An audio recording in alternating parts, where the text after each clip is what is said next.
Oke, kembali lagi di channel saya. Makasih buat kalian yang sudah mengklik video ini ya. Kali ini pembahasan kita terkait pembangunan IKN ya. Kita tahu ibu kota masih berjalan ya ke tahap-tahap selanjutnya untuk dipindahkan ke IKN ya di Kalimantan, dan sudah diumumkan kembali kalau IKN tetap berlanjut ya kan. Padahal Rocky Gerung beberapa hari yang lalu sudah buat video ya kan tentang IKN, kalau IKN bakal mandek ya kan, bakal mangkrak ya kan. Wah, kita lihat ya, ini betul-betul video menampar muka Rocky Gerung ya kan. Sebelum kita ke videonya, bantu subscribe buat channel saya yang belum subscribe. Tidak tunggu lama, kita ke videonya langsung. Let's go. Salah satu orang yang udah lama nggak muncul di TV yang sangat kurindukan, Faisal Assegaf. Iya. Aku kangen kali sama kawan ini, apalagi kalau udah bahas IKN. Iya. Paling heboh ya. Iya, karena apa? Data dia yang dipakai, bukan data pemerintah. Betul. Dibilanglah investor itu nggak betul-betul ada. Begitu juga katanya dananya juga nggak ada. Iya. Mereka ini satu suara selalu nih, ya. Rocky Gerung, Faisal Assegaf, Said Didu, Refli Harun mengatakan kalau IKN itu adalah proyek yang bisa dipastikan bakalan mangkrak. Iya. Bakalan Tapi mangkrak kalian itu. tahu, baru saja konferensi pers ya, ada AHY, begitu juga Marwar Sirait selaku Menteri PU ya. Setelah itu ada Bapak Basuki Hadi Mulyono ya, Kepala Otorita IKN ya. Mereka baru saja memberikan sebuah informasi penting dan juga mengumumkan bahwasanya IKN tetap akan berlanjut. Tetap berlanjut ya. Padahal bukannya bilang apa, Rocky Gerung ya beberapa hari yang lalu baru bikin video IKN dipastikan akan mangkrak. Rocky Gerung lah mau kalian dengar. Ya, manusia-manusia apatis, manusia-manusia pesimistik. Nggak ngerti aku, mau aja mendengar, banyak pula itu followernya.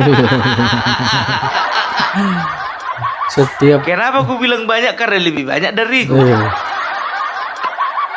Makanya kalian yang nonton itu jangan kalian itu malu-malu memfollow Pung Parbella kan. Iya. Baru kali ini aku minta di follow ya. Jadi Bapak Prabowo sudah menyetujui, sudah meng-approve ya dana untuk IKN pada saat ini, pada tahun ini sebesar 48 triliun. Gokil. 48 triliun. Jadi ya. dana yang sudah digelontorkan itu waktu zaman Bapak Jokowi sudah berjalan itu sekitar 89 triliun. Nah, untuk tahun ini Bapak Prabowo meng-approve sekitar 48 triliun. Luar biasa. Luar biasa. Ya, namanya pembangunan butuh dana. Iya. Emang butuh omong-omong doang. Iya.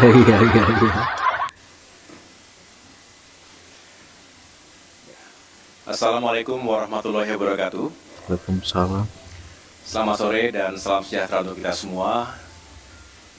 Teman-teman media, wartawan, insan pers yang saya cintai dan banggakan. Saya bersama Menteri Perumahan dan Kawasan Permukiman, Bapak Marwar Sirait, Menteri Pekerjaan Umum, Bapak Dodi Hanggodo, dan Kepala Otorita IKN, Bapak Basuki, baru saja menjalankan sebuah rapat terbatas bersama Bapak Presiden Prabowo Subianto, hadir pula Mensesnek dan Seskap, yang tadi kita membicarakan tentang berbagai proyek infrastruktur di Indonesia, khususnya terkait dengan pembangunan atau kelanjutan pembangunan di IKN. Nanti akan saya berikan kesempatan tentunya kepada Kepala OIKN untuk menjelaskan secara lebih rinci, kemudian juga tentu kepada Pak Menteri yang tadi juga telah membahas berbagai kebijakan yang pro rakyat dalam pembangunan perumahan. Kementerian PU juga tentunya menjadi bagian penting dari kelanjutan pembangunan IKN. Perlu diketahui bahwa sesuai arahan dari Bapak Presiden Prabowo Subianto, pembangunan IKN ini akan kita lanjutkan, tentu mengikuti timeline dan tahapan-tahapan yang telah ditetapkan sebelumnya. Sebagai penjelasan kepada masyarakat luas, tahap pertama yaitu tahun 2022 hingga 2024 juga telah menghadirkan berbagai progres, ada berbagai infrastruktur yang juga telah selesai 100%, tetapi ada juga yang masih ongoing, masih berlanjut, dan memang kita fokus pada pembangunan kawasan inti pusat pemerintahan. Di sini nanti kita berharap di tahap kedua, 2025 hingga 2029, dan tadi Bapak Presiden Prabowo Subianto sudah menyampaikan dan menegaskan bahwa sudah di-approve anggaran untuk kelanjutan pembangunan IKN itu 48,8 triliun rupiah untuk 5 tahun ke depan. Tentu sekali lagi nanti akan dibagi dalam tahapan-tahapan yang harus dikawal dengan ketat. Yang jelas, anggaran tersebut dipersiapkan, dialokasikan agar kami, khususnya OIKN, bisa menyelesaikan proyek pembangunan fasilitas atau gedung-gedung yang digunakan untuk parlemen, untuk legislatif, dan juga untuk yudikatif.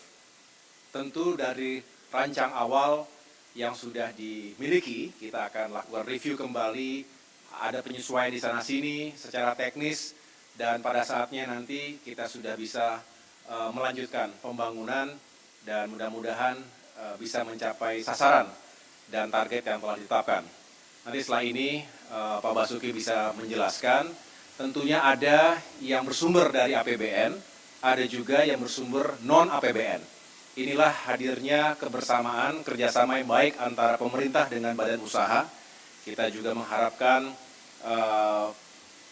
dunia swasta, pihak swasta ini bisa berkontribusi secara positif dan tentunya terintegrasi dengan baik. Tugas kami, tugas saya sebagai Menko di bidang infrastruktur dan pembangunan kewilayahan, ingin meyakinkan agar segala sesuatunya terintegrasi dengan baik.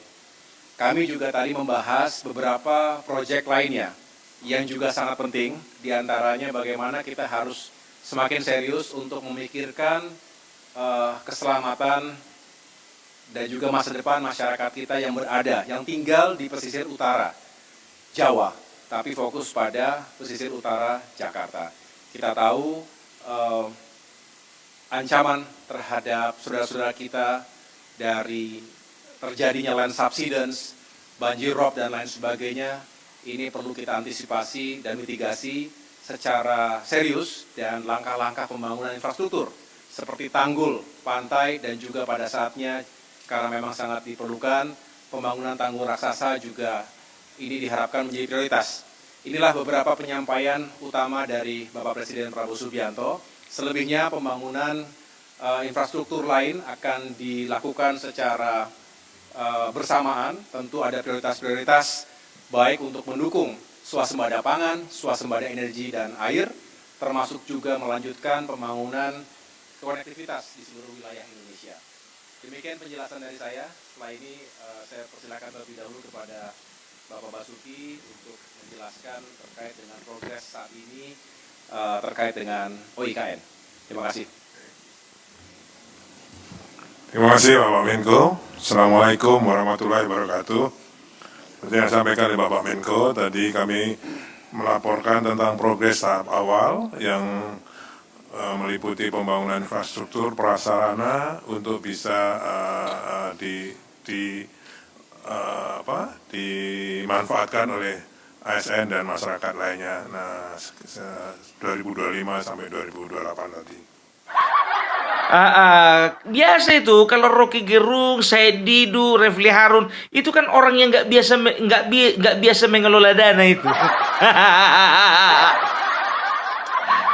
Makanya mereka nggak tahu, dan mereka juga istilahnya ya membuat data yang data-data bohong gitulah, mengatakan bahwasanya IKN itu bakalan mangkrak. Makanya bro, sekali-sekali datang dulu ke istana, kalian tengok dulu di situ anggaran. Ini ndak data kalian bikin sendiri. Sudah dibilang ada investor datang, Rocky Gerung dibilangnya nggak ada itu investor. Menurut informasi dari Bapak Basuki Hadi Mulyono, dana yang sudah masuk dari pihak swasta itu sekitar 58 triliun. Bukan dana ya, tapi investasi ya. Investasi itu bisa berupa gedung, bisa berupa fasilitas, bisa berupa jalan, berupa sarana prasarana yang lain gitu. Investasi itu nggak melulu soal uang kalapa. Kalau dibilang kata investasi, otak kalian itu kan uang aja. Makanya otak-otak sinis seperti ini perlu apa ini ya? Ini bukan kritik namanya, bukan kritikus, tapi sinistik. Apa-apa yang dilakukan pemerintah, semuanya serba salah. Inilah orang ini. Saya Didu gimana kabarnya? Apa namanya itu? Pik 2. Aduh, makanya jujur aja gue bilang, sekarang orang ini ya, orang Refli Harun, Rocky Gerung, ya kan, begitu juga Mahfud MD dan lain sebagainya, sama kayak Opung Parbela, sama-sama nyari uang dari YouTube.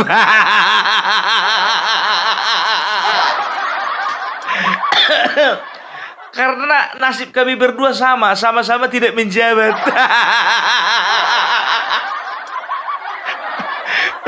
Ya sama coba ya. Yang membedakan cuma jumlah subscriber. Kalau status sama-sama nge-YouTube, sama-sama bikin video 2 kali sehari. Sama-sama basir. Itu dia. Jadi negara sudah mengalokasikan dana sekitar 48 triliun untuk tahun ini. Dan target, biar tahu kalian, target itu di tahun 2028 IKN sudah harus menjadi ibu kota politik. Karena apa? Di sana harus sudah mulai terbangun ya fasilitas untuk lembaga yudikatif, lembaga legislatif, dan juga lembaga eksekutif. Paten kan? Paten presiden gue. Ini dia. Jadi jangan percaya kalian dengan omongan-omongan ya dari pihak sebelah sana dan sebelah sana yang mengatakan bahwasanya IKN bakalan mangkrak. Tidak akan mangkrak selama Bapak Prabowo menjalankan amanat undang-undang ya, dan keberlanjutan dari Bapak Jokowi, semuanya akan berjalan dengan baik, berjalan dengan aman. Kan cuma duanya orang ini alasannya kenapa nyinyir. Pertama, nggak dapat posisi. Yang kedua, nggak dapat proyek. Jujur kalian kan? Kayak nggak tahu aja isi kepala kalian. Alah. Tapi ngomong-ngomong itu dari PDIP kok nggak ada yang bersuara ya? Oh iya, lagi fokus melobi.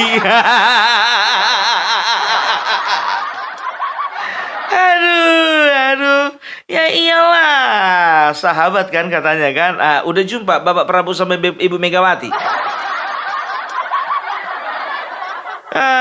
Jadi kalau kalian udah pergi ke sana, ya kan sekarang ini biar tahu kalian banyak sekali video yang menampilkan ya kondisi IKN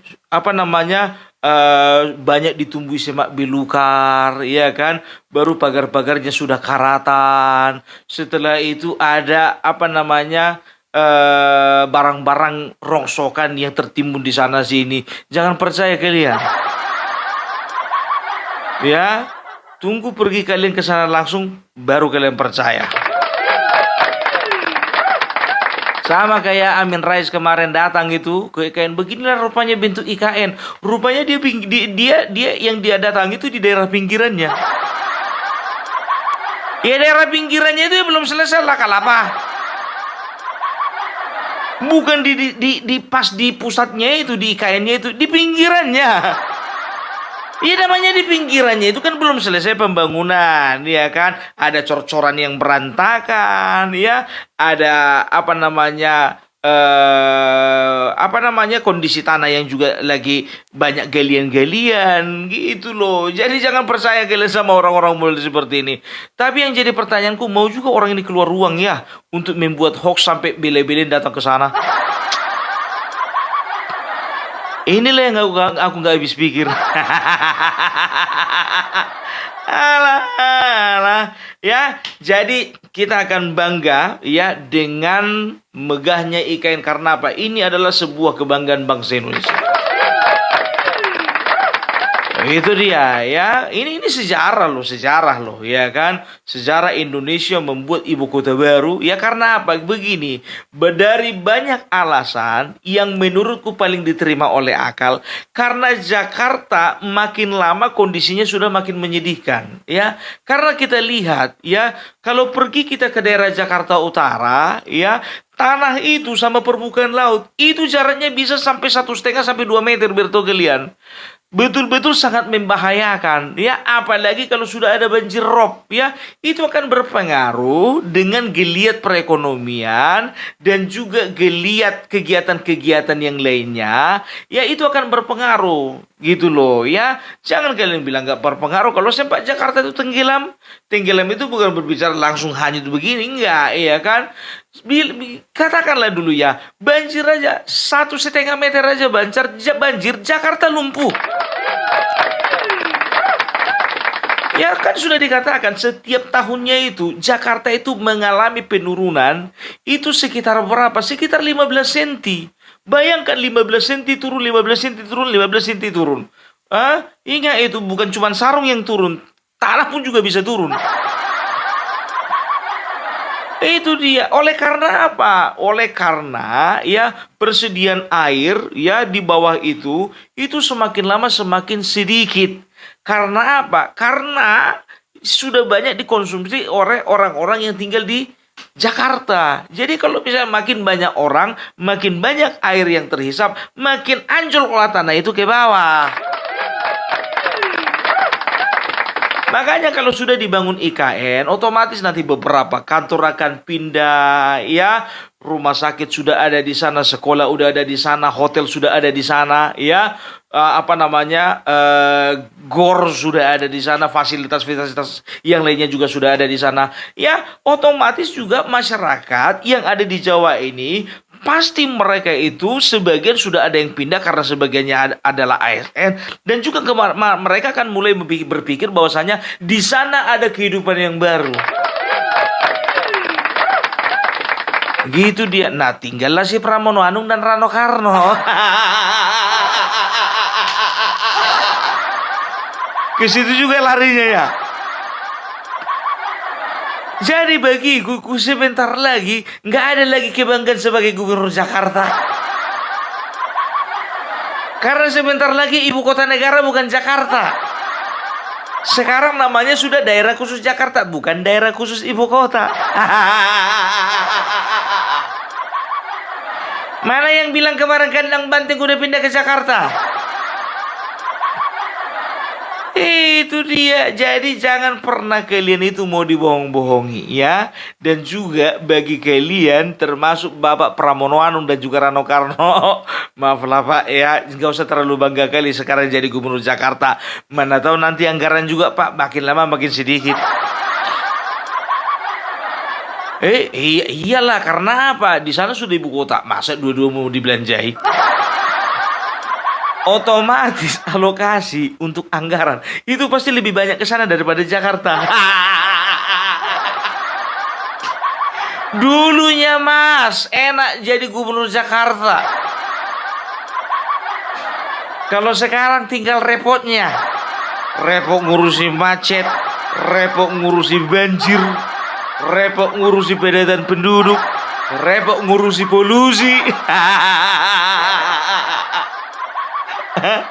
Ya, itu dia. Nah, kan banyak nih yang menyaksikan ya bahwasanya IKN itu bakalan mangkrak. Nah, sekarang gue bilang sama kalian, selama proyek itu ditangani oleh Bapak Basuki Hadi Mulyono, everything is gonna be alright. Bahasa Inggris, Wak. Itu dia, makanya gue bilang, the right man on the right place. Orang yang tepat di tempat yang tepat. Nah, udah tau lah kita bagaimana kinerjanya seorang Bapak Basuki Hadi Mulyono. Hadi Mulyono, yang namanya Mulyono pasti kerjanya selalu beres. Aduh, gimana ya, Rocky Gerung? Tolong itu videomu dihapus. Refli Harun, jangan banyak bicara. Said Didu, selesaikan dulu masalah PIK 2. Ya, kaum-kaum nyinyir yang mengatakan IKN jangan coba-coba kalian ke IKN nanti ya. Enak aja, nyinyir kalian selama ini. Begitu nggak dapat kerja, pergi ke Kalimantan. Dan tahu nggak kalian, ya salah satu yang menyenangkan hatiku, IKN itu kan terletak di Kalimantan Timur. Kan begitu kan? Nah, di Kalimantan Timur, gubernurnya juga dari Kim.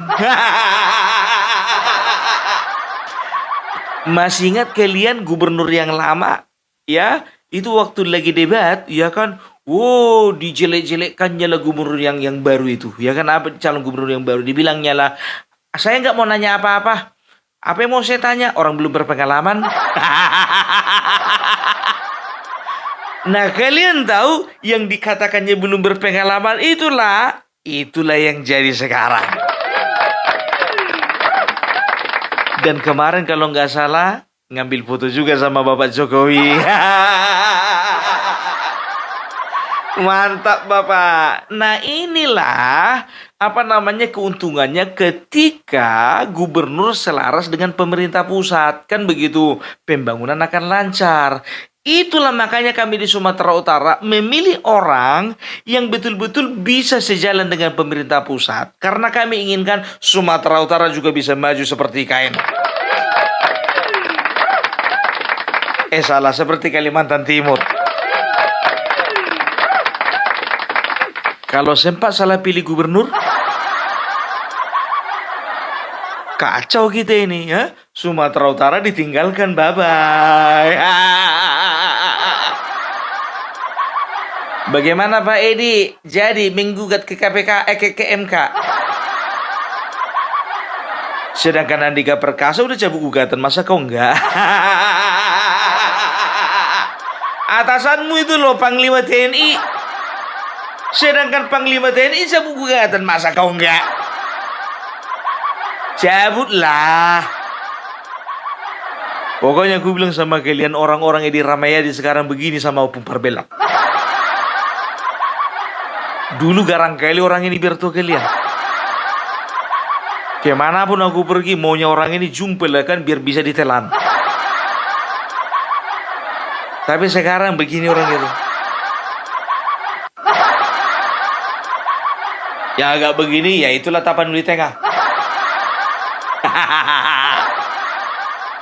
Ya walaupun bisa begini-gini, ya tetap judulnya ya anak buahnya Bobi Nasution.